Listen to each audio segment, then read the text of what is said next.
Est-ce que tu t'es déjà retrouvé là, allongé, casque sur les oreilles, à écouter une séance d'hypnose et à te demander si tu le faisais bien? Est-ce que tu pensais trop? Pas assez? Est-ce que tu t'es endormi trop vite? Pas assez vite? Est-ce que tu aurais dû sentir quelque chose de plus fort, de plus intense, de plus, je sais pas, de plus magique? Si tu t'es déjà posé ces questions, cette vidéo est exactement pour toi. Parce qu'il y a des choses simples que personne ne t'a jamais expliquées sur comment bien vivre une séance d'hypnose. Et une fois que tu le sais, tout change. Vraiment. Bonjour à toutes et bonjour à tous. Je m'appelle Raphaël. Je pratique l'hypnose depuis 2019.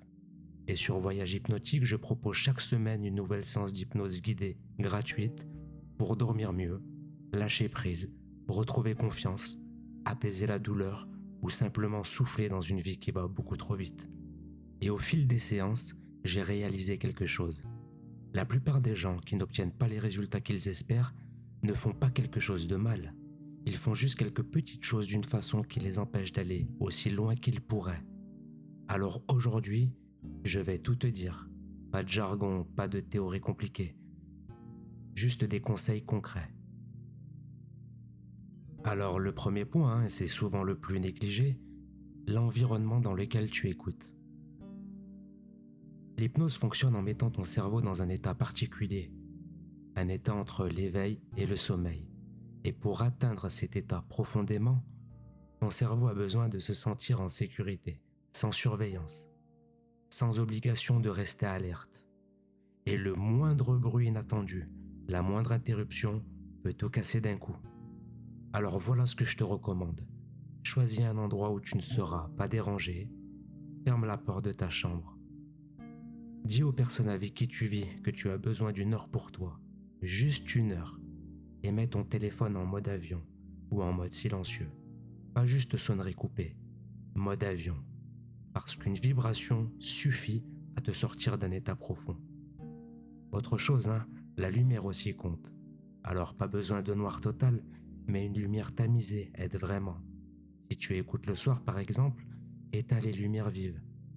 Une bougie suffit, ou même une veilleuse douce, ou juste l'obscurité. Ton cerveau associe la lumière à l'éveil. Moins il y a de lumière, plus vite il comprend qu'il peut relâcher. Il y a une autre chose aussi très importante, c'est la température. Ni trop chaud, ni trop froid. Ton corps ne peut pas se détendre pleinement s'il a froid. Si tu écoutes allongé dans ton lit, remonte ta couette avant de commencer. Parce qu'une fois que tu seras dans un état profond, tu n'auras plus du tout envie de bouger pour aller la chercher. Ensuite vient la position, naturellement. Alors c'est simple, allongé, c'est toujours mieux qu'assis. Quand tu es assis, une partie de tes muscles doit encore travailler pour maintenir ton équilibre et ta posture. Ton corps ne peut jamais se relâcher entièrement, alors qu'allongé, tout peut lâcher, complètement. Ton dos, tes épaules, ton cou, tout est soutenu, tout peut abandonner. Alors si tu peux, allonge-toi sur le dos, bras le long du corps, paume vers le haut ou vers le bas, selon ce qui est naturel pour toi. C'est la position qui offre le plus de relâchement musculaire. Si tu as mal au dos ou que cette position est inconfortable, allonge-toi dans ta position de sommeil habituelle. Sur le côté par exemple, avec un oreiller entre les genoux si besoin. L'important dans tout ça, c'est que ton corps soit à l'aise. Parce qu'un corps inconfortable ne peut pas vraiment lâcher prise. Et aussi, super important, desserre tout ce qui t'entrave, tout ce qui te serre. Ceinture, vêtements trop ajustés. Ton corps a besoin d'être libre, il a besoin de liberté pour se relâcher pleinement. Prends ces 30 secondes avant de commencer, tu ne le regretteras pas. Il y a ensuite le casque, et j'insiste là-dessus à chaque séance. Voilà l'explication simple. Les séances d'hypnose guidée utilisent ce qu'on appelle le son stéréo. C'est-à-dire que le son arrive différemment dans ton oreille gauche et dans ton oreille droite. Cette différence subtile active les deux hémisphères de ton cerveau simultanément. Et cette activation bilatérale gauche et droite en même temps favorise naturellement cet état de conscience modifié qu'on cherche à atteindre. Avec un haut-parleur, tout arrive au même endroit. Le son est plat. L'effet est là, mais beaucoup moins puissant. Avec un casque, la voix semble venir de l'intérieur de toi, pas de l'extérieur, et ça change vraiment l'expérience. N'importe quel casque ou écouteur fera l'affaire, hein, pas besoin d'investir dans quelque chose de cher. Tes écouteurs d'iPhone, tes écouteurs Bluetooth basiques, ça suffit largement. L'autre partie la plus importante est celle qui fait toute la différence entre quelqu'un qui progresse et quelqu'un qui reste bloqué, c'est l'état d'esprit. L'état d'esprit avec lequel tu arrives dans une séance. La première erreur que font presque tout le monde au début, c'est d'essayer. Essayer de se détendre. Essayer d'être hypnotisé. Essayer de ressentir quelque chose. Et c'est exactement ça qui empêche que ça se passe. L'hypnose, ça ne se force pas. Ton cerveau conscient, celui qui contrôle, qui analyse, qui évalue, ne peut pas être en même temps dans cet état de lâcher-prise profond. C'est soit l'un, soit l'autre. Soit tu contrôles, soit tu lâches. Tu ne peux pas faire les deux en même temps. Alors la chose que tu as à faire pendant une séance, c'est justement de ne rien faire. Pas d'effort, pas de concentration forcée, pas d'évaluation constante du genre est-ce que ça marche? Juste laisser ma voix arriver, laisser les mots entrer et laisser ton corps et ton esprit répondre comme ils le veulent. La deuxième erreur, c'est de se dire je pense trop, donc ça ne marche pas pour moi. Tout le monde pense pendant une séance d'hypnose. Tout le monde. Même les personnes qui entrent dans des états très profonds. Le cerveau pense. C'est son job. C'est ce qu'il fait. C'est sa nature. Et les pensées qui arrivent pendant une séance ne signifient absolument pas que ça ne fonctionne pas. Ce qui compte en réalité, c'est ce que tu fais avec ces pensées. Tu ne dois pas les combattre. Et tu ne peux pas t'en vouloir de les avoir. Tu les laisses juste passer. Comme des voitures que tu regardes depuis le bord de la route, sans monter dedans. Et tu reviens doucement à ma voix, sans effort, sans jugement.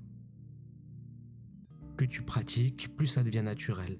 Ton cerveau apprend, il trace un chemin. Et chaque séance, ce chemin vers la détente devient un peu plus familier, un peu plus facile à atteindre, un peu plus rapide d'accès. Maintenant, je vais te parler des erreurs concrètes que je vois le plus souvent. Celles qui sabotent l'expérience. Erreur numéro 1. Écouter debout ou en faisant autre chose. Conduire, faire la vaisselle, marcher.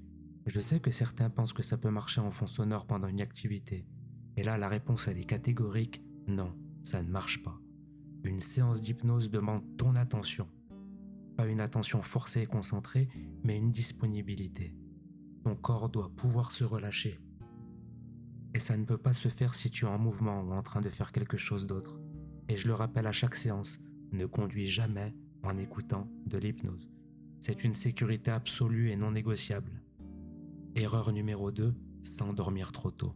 Ça arrive souvent au début. Tu te détends tellement profondément que tu glisses dans le sommeil avant même la fin de la séance. Alors pour les séances de sommeil, c'est parfait, c'est exactement ce qu'on cherche. Mais pour les autres séances, si tu veux bénéficier des suggestions, essaye d'écouter à un moment où tu n'es pas épuisé. En début de soirée plutôt qu'à minuit après une longue journée. Assis dans un fauteuil si tu as vraiment tendance à t'endormir. Ou tout simplement, écoute plusieurs fois. Même endormi, une partie de ton cerveau entend et enregistre. Erreur numéro 3, écouter une seule fois et attendre des miracles.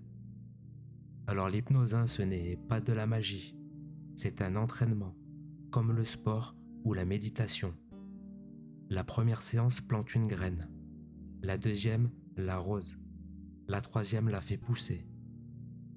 Et ainsi de suite. Plus tu reviens, plus les effets s'accumulent, s'approfondissent, durent dans le temps.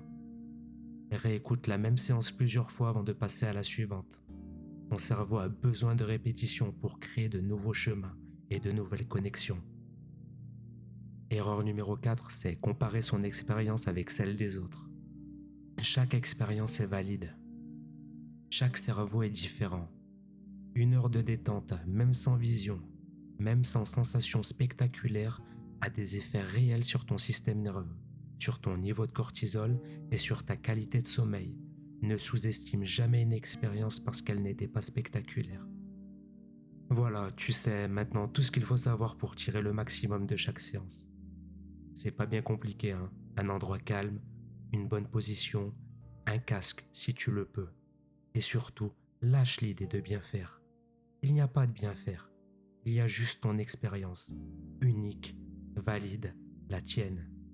Si tu n'as pas encore écouté la première séance, elle est disponible sur la chaîne. Et si cette vidéo t'a aidé, dis-le moi en commentaire. Dis-moi aussi quelle séance tu aimerais que je prépare pour toi. Abonne-toi pour ne manquer aucune séance. Chaque semaine, un nouveau voyage intérieur t'attend ici. À très vite.